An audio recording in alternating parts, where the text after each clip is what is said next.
What's up, guys? MattWic here. We are back in NHL 24 Pittsburgh Penguins GM mode. We are in mid-season, about 50 games in. How many games have we played? 56 games. Okay, so a little bit more. Who's played 50? Jeez, Toronto. Yeah, you must have a busy end of the schedule there. 49, 48 for the Stars, 47 for the Blues. How have we played 60 games or 56 games so far? Jeez, almost 10 more games than them. But anyway, we are back. I know you might have thought I forgot about my NHL fans. With college football coming out and loading up the channel with a lot of that content, but we are still here. Content has not died down, but slowed down just a little bit just because of that release, and it being the off season with the draft, free agency all done. So we're just sitting around on our hands waiting for NHL 25 to come out. So I don't think any news has dropped. If any has, let me know in the comments below. But we are back with our Pittsburgh Penguins team, having a great season, by the way. Had to do a little refresher on the lines for myself. With Marcus Varlamov, our beast rookie, who is tearing it up right now, on pace for Rookie of the Year by far, with 29 goals and a plus 19 there. I don't really feel a need to make any changes. You know, we left off on that last episode on a good foot, so let's get back into the simulation. Would like to get up to the end of the season here, but we shall see if anything goes wild. We'll get to the trade deadline and kind of see where we sit. I don't think this team needs any major changes. I like where we are right now. But that could change. So we'll see here. Nice couple games there. Let's do another 3. But yeah, we'll try to work through this, get to the playoffs. No, we'll make the playoffs all just one episode, so we don't drag this out too much and can get kind of through a couple more years maybe before we move on to anything else in NHL. Keep up with this series and the testing the draft series. But that will probably be it for the content with NHL 24. 2-game losing streak heading into the trade deadline here. 43, 18, and 8. We are winning most games in regulation too, which is very nice. New Jersey Devils, though, are running away with this division. 141 points. We thought we were having a good season. Not so fast. We are pretty comfortably, though, in the playoffs. So let's take one last look. Has Varlamov scored any goals this month? Let's take a look and see. 35 goals. Yeah, he has 6 goals that month. Very nice to see. Let's take a look at the rest of the points for the team. Macklin Celebrini having himself a huge year with Varlamov up there. Only +3 though. Same with DeBrincat +2. +20. How are they getting so many? Jeez. +29 for Lawson Krause there. He's been a huge addition to this team. With 40-year-old Sidney Crosby and 37-year-old Jonathan Marchessault on that line. So we found Crosby some good teammates. Jake DeBrusk playing well there. Tristan Brose, very nice third-line center for us. Matthew Joseph playing his role down there, 25 assists. The young guy, Tomas Ranta, playing very well. One of the best fourth-line forwards I think he can have. I mean, he's just so well-rounded on stats. 85 awarenesses, can't beat that. 41-year-old Evgeny Malkin down there, still putting up some decent numbers. +3, only played about 9 minutes per game, but he is 79 overall, so we'll see. Maybe that's a position we can upgrade. Sam Cogliano, Colangelo, Colangelo, they're putting in solid minutes for a fourth liner. Let's take a quick look at defense, and then we'll see the AHL real quick. Victor Hedman, 37 years of age, having a great season. One thing that does kind of worry me about this team is we do have a few players. Wow, Lane Hudson, 49 assists. Holy crap. What a stud pickup that was in the offseason for us. Wow, grabbing him from Montreal as an RFA and then signing him up to a long-term deal. So we got him for 4.75 for 8 years. And wow, if he's going to put up numbers like that, that's going to be a bargain and a half. Owen Pickering, not really doing a whole lot, so we'll probably sub Mason Lohrei back in there. Just because, just wanted to get Owen Pickering some time. Lohrei had 4 goals, so we'll put him back in there, see what he can do. Lundqvist there playing great with his assist game. Blomqvist still an 85 overall. Wish he was a little bit higher, but I'm not going to complain too much because he's got great stats and great numbers there. Murashov there playing pretty good as well. Let's take a look at our AHL goaltenders. Chase Clark, Noah Valley, how's he been doing? So it looks like they've been splitting time down there. Would like to see Noah Valley's goals against average come down a little bit, but let's see. Braden Yeager, he's listed as a two-way forward too. 90 offensive awareness, 85 defensive awareness. I think it's time we call him up and then maybe sit Malkin for a few games and just see what happens. 23 years old. I really want to get Braden Yeager some time in the NHL. He's been waiting patiently down there, and I think he deserves the chance. And I'm gonna play. I would prefer to play him over Ponomarev here just for the reason of the awareness. Is 78 defensive awareness for a fourth line guy. Now I do like the poise, 92 overall poise. So maybe, I think the move that we would make, and it's going to make our AHL team stink for the rest of the season, so if they're doing good, I apologize to the coach. But I think what we're going to do is we are going to trade Nylander, who we have scratched, because Colangelo's played good enough to make me feel comfortable doing it. But trade Nylander and bring up Ponomarev and Jaeger, and then switch them out in the end of the season. Just see who plays better. If anyone gets us some more numbers other than Malkin, because he does have the awarenesses, but skating, physical, obviously have trailed off big time. So let's go ahead, get into the trade deadline, find a home for Nylander, and then go from there. So let's get there and do that. All right, and into the trade deadline. So let's take a quick look at who is available here. Buchnevich, Kempe, Moore. So it looks like the Kings are really selling the farm there. Probably a little bit too rich for our blood. And like I said, I don't really want anybody on the team out of the team right now. Everybody's been playing so well. I do believe we have some cap space to play with, but I just don't think it'd be worth it. We have Brady Tkachuk. Ooh, Brady Tkachuk, 1 year. Ooh, that's an interesting one right there. He could be a nice addition to the team, almost like a Lawson Krause fill-in. The trade value is pretty high, and we'd have to re-sign him. So what's our cap space? We have 13 million in cap space. Okay, so that could be interesting. How would that... So we would have... So what's he play? He's the left winger. Can he play right wing? Let me take a look real quick. Can he play the right wing? He can. He cannot. So he's just a left winger. Oh, we got a trade offer here. K. Rammer, Jarvente, and Ramo for Barbashev, Patrick Kane, and a 4th round pick. Now let's see what the prospects they're asking for are. Top 4 medium elite goalie. Wow, so that's probably the guy that we just recently drafted. 56 overall though, so I wouldn't really care parting ways with him. Kelly Rammer though, with a name like that, it's not really somebody I want to trade away. Barbashev, he's 85 overall. That's pretty good. And he's actually playing really well too for Vegas, so I'm not sure why they want to get rid of him. And to bring on Patrick Kane as well. Oh my god, and another offer comes through. So obviously we have a lot of prospects that we can dish and deal around. And it looks like that. Okay, put it back on us. It's a lot of prospects to give up. I mean, Jarvente, 22 years of age. I don't really care. We could replace him pretty easily. Like I said, Ramo with 56 overall. Doesn't really matter. The only one I'd care about giving up would be Kelly Rammer, 18 years old, medium top 4, drafted in the 2nd round. Barbashev, though, would be kind of nice to toss onto this team. I'm just trying to think where these guys would fit if we do decide to bring them in. He's got some really nice stats. Those awarenesses are really, really nice.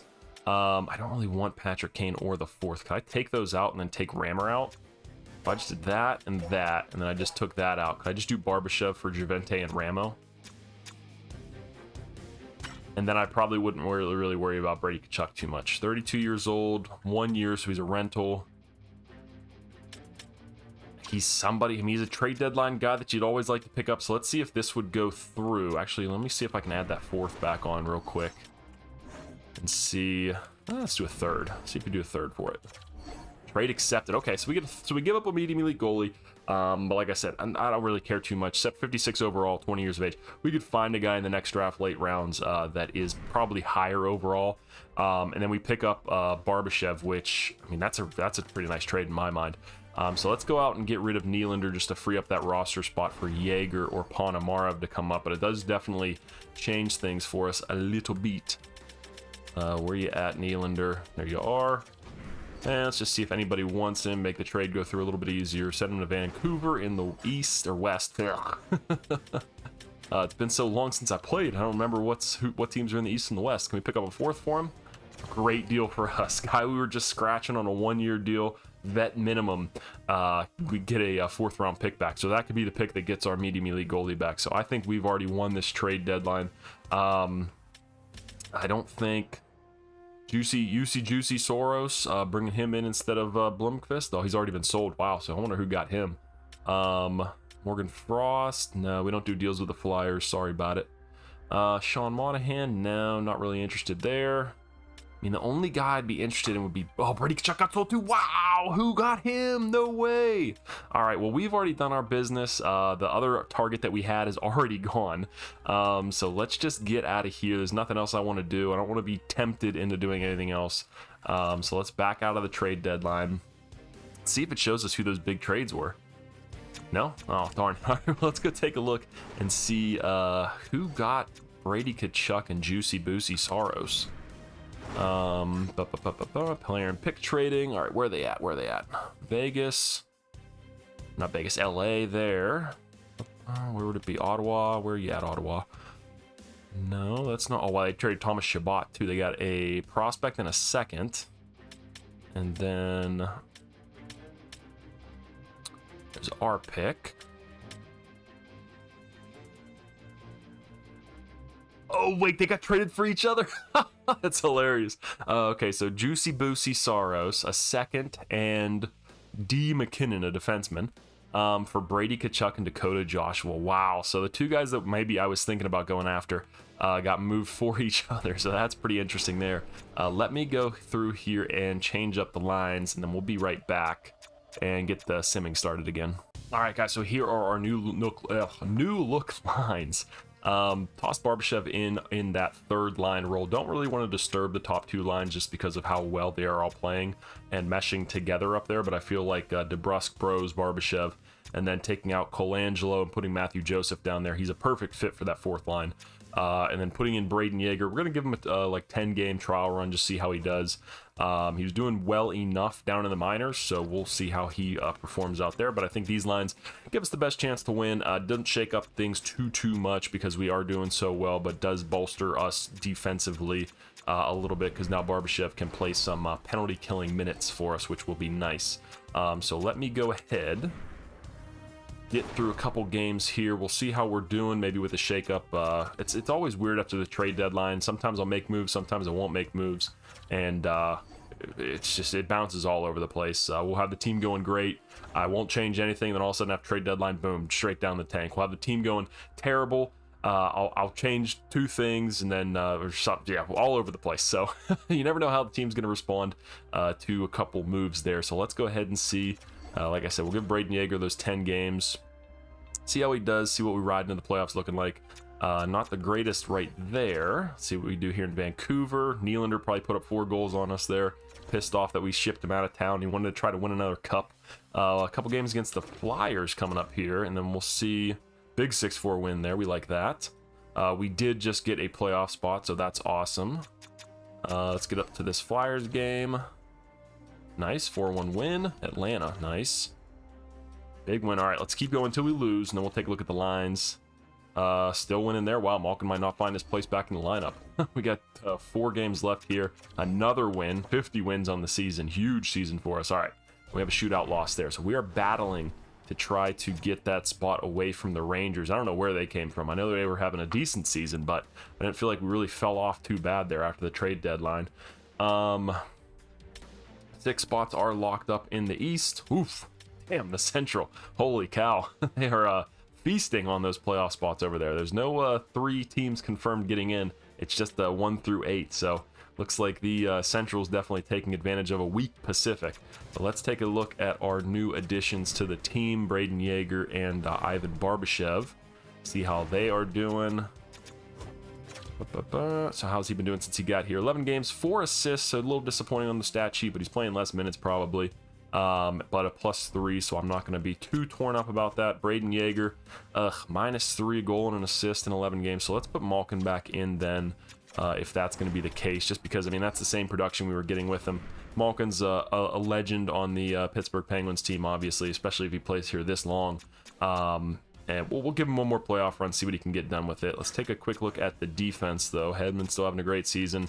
I want to see how many 60 assists for Lane Hudson this season. What a beast. It goes from Montreal, 22 games, 4 points, -4. Comes over to Pittsburgh, signs a big deal. 68 points in 80 games. Wow, he's been a great addition to this team, great addition to the power play. Maybe a little Chris Letang 2.0 you might have found here with Lane Hudson. He's still got years to grow too, which is awesome. Lohrei got another goal in his couple games, but a -1, and I don't think Lundqvist got any other goals or assists. So I'm actually going to put Pickering back in here for the last couple games. Bumps us up to a +2 on that line. Let's finish out these last couple games, figure out who our first round playoff opponent's going to be, and then, yeah, the next episode will be the full playoffs. Hopefully it's a long one, because that will mean that we win the Stanley Cup. We go 1-1 there at the end. Let's take a look. Sim one more day. Who do we got? We got the Detroit Red Wings in round 1. So that's going to be an interesting matchup. Let's do a little playoff preview here real quick and take a look at their lines to see kind of what we're up against. Then we'll do a refresher again whenever I get the next video out, because who knows when that'll be with the content grind that I got going on right now. So definitely a tough first round opponent for us. Tyler Toffoli, Larkin, Lucas Raymond developed into a stud. Andrew Kopp is over there. Lecker Schmacky found his way. Linus Karlsson, Tanner Howell, the Pittsburgh Penguins guy. I believe this is who they drafted in the second round, so we'll see what they got going up against him.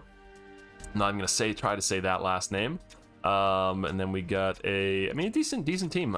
Pretty full out on those lines. Nice depth.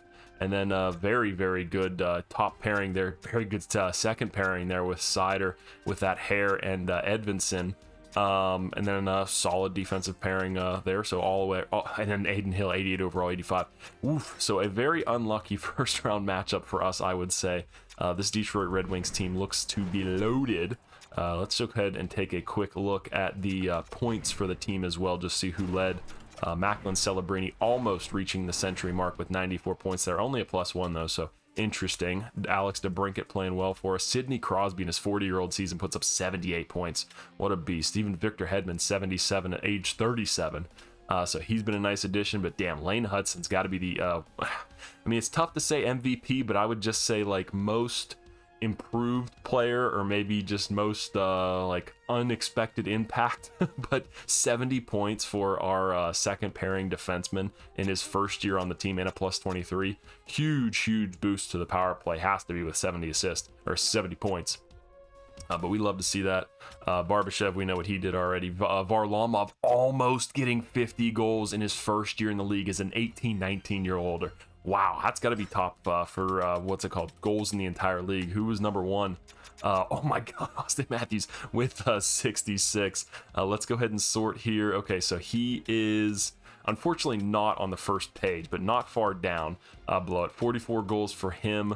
Connor Bedard with 49, Matthews 66 goals. That's unreal. Reinhart with 63, and Pastrnak and Toffoli there rounding out the top 4 there. So that's interesting to see. What about points? Who was leading the league? Matthews, of course, with Nylander and Marner not far behind those two. So the Toronto Maple Leafs are definitely going to be a team to look out for. Luke Hughes up there with 97 points as well. One of the top defensemen. But man, I mean, that makes, what's it called? Celebrini's 94 points. That's even more impressive. Hensel up there with the Canes. But where is Celebrinski's at? There he is. 94 points there towards the top of the list. So very good team. It's going to be an interesting playoffs. Actually, let me take a quick look at the playoff bracket just to see what we got the matchups on our side. Okay, so we're down there at the bottom. There is reseeding, I believe, so that should be interesting. It's good to see that we did catch the Rangers there for that 3rd seed. Because it's what? Toronto, New Jersey, then us. Yeah, so we got them for that 3rd seed. But yeah, should be an interesting playoffs. Like I said, I'll get it all in one episode, so I appreciate the support on the channel, boys. Like I said, I know the NHL content has slowed down a little bit, but yeah, make sure to like the video, comment your thoughts so far. Like I said, let me know on any stuff about NHL 25 that you may have heard, and subscribe to the channel if you want more gaming content. But that's going to be the end of this one, boys. See you in the playoffs. Boop.